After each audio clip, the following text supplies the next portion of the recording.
আসসালামু আলাইকুম প্রিয় বন্ধুরা। রমজান মাস চলে এসেছে, আর রোজার সময় আমাদের শরীর ও মন যেন সুস্থ থাকে, সেটাও গুরুত্বপূর্ণ। আজ আমি আপনাদের সাথে শেয়ার করব রোজায় সুস্থ ও শক্তিশালী থাকার 5টি গুরুত্বপূর্ণ টিপস। ইনশাআল্লাহ এগুলো অনুসরণ করলে আপনি সহজেই রোজা রাখতে পারবেন এবং ভালো অনুভব করবেন।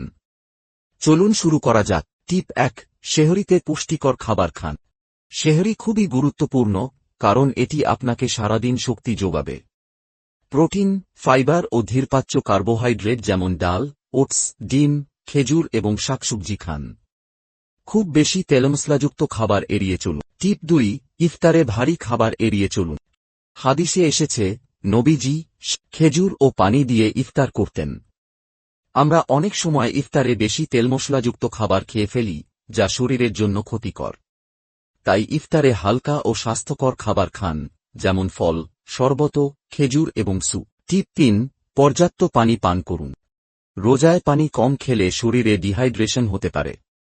তাই সেহরি থেকে ইফতার পর্যন্ত অন্তত 8-10 গ্লাস পানি পান করুন।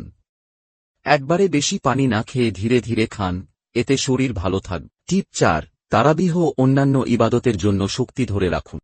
রমজান শুধু উপোস থাকার মাস নয়, বরং ইবাদতের মাস।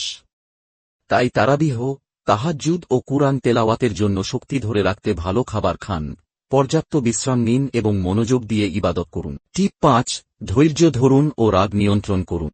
রমজানের শিক্ষা হল ধৈর্য ও সংযম। রোজার সময় আমরা যেন রাগ না করি, খারাপ কথা না বলি,